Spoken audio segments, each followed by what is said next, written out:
मी राहुल कोळी, धुळे जिल्हा, शिंदखेडा तालुका, साऊर गावाहून आलेलो आहे.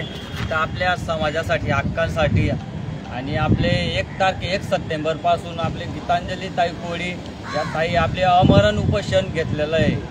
अन्न नाही, फक्त पाण्यावरच येते ताईन ते. आणि आपल्या समाजासाठी, अन्य समाजासाठी, आपल्या समाजासाठी ताईन त्यांनी खूप काय केलेलं आहे. आणि खरं माणसांनी असं म्हणा की सत्य माणसाला ओळखा आणि जे जिवंत माणसं त्यांना ओळखा, मेलेल्या माणसांना काय ओळखतात. सर्व समाज बांधवांना कडकून विनंती आहे माझी की सर्वांनी एकजूट व्हा. जोपर्यंत एकजूट नाही होत तोपर्यंत आपल्याला न्याय भेटणार नाही. आपल्या हक्कांसाठी लढा. आपल्या टोकर कोळी आणि माझे कोळी, मल्हार कोळी सर्व समाज बांधवांना कळवण्यात येते की इथं मुंबईला आझाद मैदानावर यावे आणि आपल्या हक्कांसाठी थोडं काहीतरी लढावे बुवा. कारण की आपण सर्व नोकरदारांना आणि सर्व समाज बांधवांना कळकळत विनंती की पूर्ण महाराष्ट्रामध्ये जेवढे बी काय कोळी समाज बांधव आहेत सर्वांनी इथं यावे. कारण की आपल्या हक्कांसाठी ताईन ते 1 तारखेपासून इथं उपोषणाला बसलेले आहेत आणि आज 4 दिवस झाले त्या ताईंच्या. तुम्ही सपोर्ट करा आणि या इथं आपल्या समाजासाठी. आणि सरकार साहेब तुम्हाला विनंती आहे की आम्ही 4 दिवसापासून आमची ताईन त्यांनी अन्न नाही फक्त पाण्यावर जीवन काढते. तुम्ही इथं लक्ष द्या. इथं कोणत्याच दवाखाना नाही, काही नाही. आणि दुसरं इथं कोण उपोषणाला बसतं त्यांच्यामध्ये काय राजकारण वगैरे घुसत असेल ते काय आम्हाला माहीत नाही. पण त्यांना असं बुवा तुम्ही एवढी सुविधा देतात त्यांना, काय गाद्या, काय तक्क्या, मस्त टेकाला मस्त काय ते असं बुवा सर्व बॅकग्राऊंड तुम्ही देतात ते आम्हाला बी द्या तसं काहीतरी. आणि इथं कोणता डॉक्टर काही नाही, काही दुर्लक्ष करता. साफसफाई नाही, काही नाही, पूर्ण घाणेरडं वगैरे. म्हणजे काहीतरी सुविधा द्यायला पाहिजे, तशी काहीच काही नाही. सरकार साहेबांना एवढी विनंती.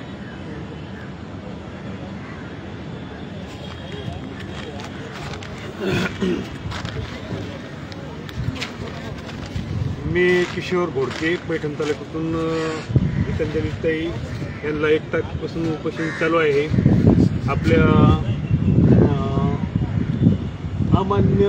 अमान्यग्रस्त आदिवासी कोळी बांधवावर आपल्या अन्याय होत आहे. तरी बी सरकारने या आदिवासी कोळी बांधवाकडे दुर्लक्ष करू नये आणि त्यांचे संविधानप्रमाणे जे हक्काचे आरक्षण मिळाले आहे त्या आरक्षणचे सर्टिफिकेट, कास्ट वगैरे जे काय अधिकारी वर्ग टाळाटाळ करतोय तर हे आमच्यावर असा अन्याय झाला नाही पाहिजे. याकरता आमच्या ताईनं, आमच्या समाजाच्या वतीनं त्यांनी इथं उपोषण लादलेलं आहे 1 तारखेपासून. तरी बी आपल्या समाज बांधवांनी कळकळीची विनंती घेऊन, जसं आपण एखाद्या गणपतीच्या उत्साहाकडं दर्शनाकडे जात आहे, त्या बघण्याकरता जात आहे, तसं आपल्या थोडंसं समाजाच्या काही इकडे काही हालचाली चालू आहे. आपल्या ताई बसलेल्या आहेत समाजाकरता, आपल्या न्यायाच्या हक्काच्या मागण्याकरता. इकडे बी समाजाने थोडंसं फार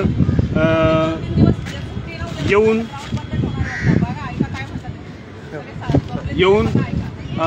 इकडे ताईला समाजाने थोडासा सपोर्ट करावा ही माझी एवढा पण नोकरी कळकळीची विनंती आहे. मॅडम,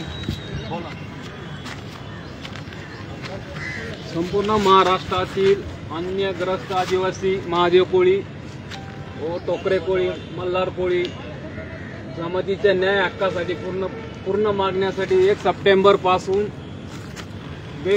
बेमुदत आमरण उपोषणा गीतांजली ताई कोळी यांनी केलेले आहे. तरी बी समाज बांधवांनी यांनी थोडं लक्ष घालावे आणि याच्यामध्ये प्रतिसाद द्यावा ताईला, ही माझी कळकळीची नम्र विनंती. तुम्ही पण बोला. आज इथं आमच्या या उपोषणाला भेट देण्यासाठी माननीय बाबूलाल शिंदे साहेब आलेले. त्याचप्रमाणे आमच्या पैठणहून आमचे किशोर घोडके साहेब आलेले. त्याचप्रमाणे आमचे बाजीराव मोरे साहेब आलेले आहेत. आमचे संतोष मोरे साहेब पैठणहून आलेले 2 जण. राहुल भाऊ कोळी धुळ्याहून आलेले आहेत. त्याचप्रमाणे आमचे हनुमंत कोळी भाऊ धाराशिवून आलेले आहेत. तसे अनेक पोरं इथं बिचारे आलेले आहेत. कशासाठी तर फेसबुकवर त्यांनी बघितलं की आपल्या समाजासाठी उपोषण लागलेलं आहे आणि आज एका समाजाला उपोषण हे असं हत्यार आहे की त्याच्याने लोकशाहीतलं असं हत्यार आहे की त्याच्याने सरकारला देखील दखल घ्यावी लागते. आज आपलं भरपूर जवळजवळ 80% काम झालेलं आहे आपलं GR होण्यासाठी. फक्त 20% आपलं काम बाकी. आपली फाईलसुद्धा SOP तयार होऊन आपली फाईलसुद्धा मुख्यमंत्र्यांच्या टेबलाजवळ गेलेली, परंतु वर्षांवर्षापासून आपलं काम होऊच नाही म्हणून प्रयत्न करणारे जे बांडगुळ आहेत ते चांड्या चौकळी 25 जे कोणी आहेत आपल्या विरोधात सतत कारवाई करतात, त्यांच्या दबावाखाली ती फाईल पेंडिंग आहे 3 महिन्यापासून. आपलं काम झालेलं असताना देखील त्यांच्या दबावाखाली जर होत असेल तर बांधवांनो, तुमचं देखील कर्तव्य आहे की सरकारवर दबाव निर्माण करून आपलं काम होणं आणि आपलं GR. आज मराठा बांधवांसाठी 1 तासात इथं GR निघाला. त्यांचे बांधव जमल्यामुळे, सरकारला मागणी केल्यामुळे जास्त जणांनी येऊन इथं, तुम्ही सुद्धा जर इथं आला तर नक्की त्याचं इथे इफेक्ट पडणार आहे आणि घरी राहणार आहे. तर तुमच्यासाठी घडी असे उपोषण कोणी करणार नाहीये. असे उपोषण आंदोलन भविष्यात कधी होत नाहीत, झालेले नाहीत एवढे मोठे उपोषण. इथं आझाद मैदानवर तरी आपल्या समाजाचं कोणतंही मोठं आमरण उपोषण झालं नाही. आज 4 दिवसापासून मी पाण्यावर इथं बसली. कोणासाठी? समाजासाठी, माझ्या घरच्या लेकरांसाठी नाही. घरदार सोडून इथं कशासाठी बसली? तर गोरगरीब आपल्या महाराष्ट्रातील आदिवासी टोकरी कोळी, महादेव कोळी, मल्हार कोळी जे वर्षांवर्षापासून अन्याय सहन करत आहे. आणि आपली एवढी एकजूट पाहिजे की आपल्यासाठी सरकारने लगेच तात्काळ याची दखल घ्यायसाठी, याच्यासाठी तुम्ही येणं गरजेचं आहे. ही लढाई माझी एकट्यासाठी मी लढत नाही, मी तुमच्यासाठी लढते आणि तुम्ही देखील समाजासाठी इथं यायचं. त्यासाठी तुम्हाला मी हात जोडत नाही. मी भरपूर वेळा हात जोडले, पण मी आता हात जोडणार नाही समाजाला. ही तुमची लढाई आहे, तुम्हाला स्वतःला येऊन लढायची.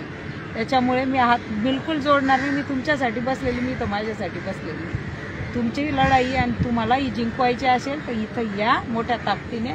आपली कोळ्यांची ताकद खूप मोठी आहे आणि त्याचा जरासा त्याला बाहेर निघू द्या. कोळ्यांची ताकद जी तुम्ही झाकून ठेवलेली, त्या आपल्या कोळी बांधवांनी आपली ताकद बाहेर काढा आणि सरकारला दाखवून द्या आम्ही किती ताकदवान आहेत कोळी लोक आणि आम्ही काय करू शकतो आणि किती शूरवीर आहोत आम्ही, हे दाखवून द्या. आपला समाजाचा सन्मान जागवा. मी तर दाखवते मी तर सन्मान दाखवण्यासाठी इथं लढते.